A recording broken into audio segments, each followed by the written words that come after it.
pastor of Transformation Church, one of the fastest growing churches in America. And Pastor Gray has written a book called Limitless Life, subtitled You Are More Than Your Past When God Holds Your Future. Pastor Derwin Gray, welcome to today's Issues. Hey, thank you guys. I really appreciate it. It's an honor for me to be with y'all. Hey, tell us a little bit about yourself and where you are right now, and a little bit about Transformation Church. Yeah, I'm originally from San Antonio, Texas. I was born to two teenage parents and came from a very at-risk environment decimated by drugs and all types of other things. And being from the great state of Texas, football became my religion. We didn't go to church, so football was my God. I got good. Ended up getting a football scholarship and eventually getting drafted to the National Football League. And I captured the American dream only to realize that at the end of the day, it could not fix what I needed fixed most. And that was a broken heart. And eventually, through a teammate, he led me to the one who fixes hearts, and his name's Jesus. And so from that, I continued to play another year in the NFL. I was 5 years with the Colts and 1 year with the Carolina Panthers. And so the way I see it now, God moved me to Carolina to start Transformation Church, but he hid that fact in making me a football player with the Panthers.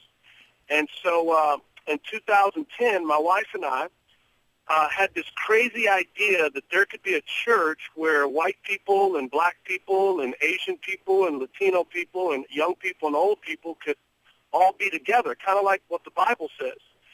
But we recognized that Sunday was the most segregated time of the year, which most segregated time of the week, which I thought was crazy. If Jesus loved everybody, then surely his love can break down our barriers. And so as I read the Bible, I was convinced that that's what God wanted for his church. And so in 2010, we set out to create this church that's centered around God's grace and his love. And when you walk into Transformation Church, it looks like heaven. You see all kinds of folks, white people, black people, Latino people, Asian people, young people, old people, and they even let crazy people like me in. Well, just to follow up on that, that's a wonderful story, not only your personal story, but what God is doing there at Transformation Church.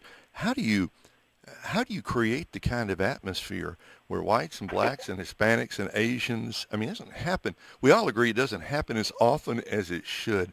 How do you create that kind of atmosphere where it does happen? Yeah, what's interesting is about 90% of churches in the United States are what's called homogeneous, where one particular ethnic group is the majority. And I'm often asked, well, how do you do this? And I say, we just love people. We love people, and we communicate the story and the gospel of Jesus Christ in the first century context, that racism and sexism was brutal in Jesus' day, but through the Apostle Paul, he was able to create these churches through the gospel of Jesus Christ. So what I'm allowed to do as an African-American pastor is I focus on Jesus, and I don't get on periphery things. And so what happens is people of different backgrounds, rich and poor and middle class and different ethnic groups, flock to this message of Jesus, and we're very intentional. I'm African American.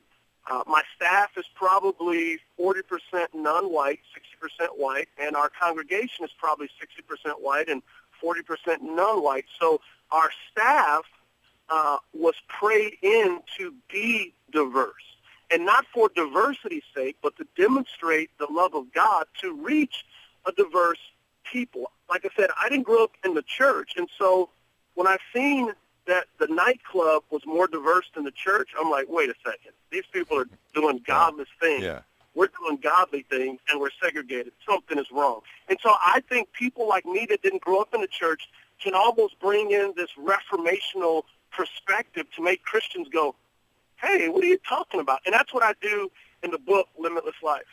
Well, gotta say, I love everything, that the vision, the reality, what you're doing, the joy, the evident joy in your voice as you're speaking. It's fantastic. Well, so tell us now about your book, Limitless Life. Yeah, well, Limitless Life is written for the everyday person, and what limits us to being everything that God wants us to be is we allow labels to get stitched into our souls. Case in point, because my father never went to any of my games, even though I lived with my grandmother, I felt like I was an orphan. I didn't have a dad, and I had good coaches, but every kid, particularly young men, you want your dad there. So I lived with this view that I was an orphan, so that meant I can't trust folks. That meant I can't let you in. I was a compulsive stutterer. I took easy classes in school because around 8 years old, one of my mom's boyfriends told me I was dumb. And so I had made some poor choices, as we all do, and those choices gave me labels that limited me. And so what Jesus comes to do is he comes to give us new labels. Like, I'm not an orphan. His Father is mine. You know, I'm not dumb. I have the mind of Christ. And so what I try to do is show people in everyday life how Jesus wants to get below the surface and really, really get into our hearts. Talking to Derwin Gray, and he is the author of the book Limitless Life. You are more than your past when God holds your future. How'd you get over that stuttering issue? Well, you know, it's interesting. People ask me that all the time. I have a radio show that reaches 1.2 million people. I speak all around the world, and folks go, how did you do that? And I say, for me, my stuttering was rooted in childhood trauma, and so I had a poor view of myself. But when I recognized, wait a minute, if God the Father sent Jesus across time and space to die for me on the cross, to forgive my sin, to display that I'm valuable, therefore I am valuable. Not because of what I've done, but because of what Jesus has done. And when that happened, I stopped stuttering. Just overnight? Pretty much, yeah. Well, because I've known stutterers. I mean, that's great. But I've known stutterers, and a lot of people do overcome it as they, move on into adulthood. But I know, but some don't. But I just wondered what your story was there. You say the subtitle for your book is "You Are More Than Your Past When God Holds Your Future." That is, the road to Damascus, and it does, maybe not as quote dramatic as that for everybody, but that's what Jesus Christ does. J.J. Jasper, there I go stuttering. J.J. Jasper, my friend here on staff, says he calls Jesus the life changer, and that's what the Lord can do for anyone, can change them 180 degrees, change their life, and that's what you're talking about, isn't it? I am, and so many people from my own life through a decade of counseling is we live life looking in the rearview mirror as we're driving forward, and we crash. Mm-hmm. And so we stay stuck in our past hurts. And so what that produces is a mild form of narcissism. We're always focused on our behavior, what I did wrong, how I failed, versus what Jesus did right to set us free.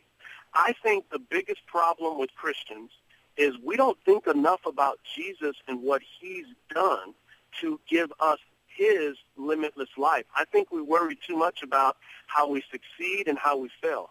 That produces pride or it produces despair, but either way, the focus is on us. So when I focus on Jesus and what he's done, it changes my heart and it changes my actions.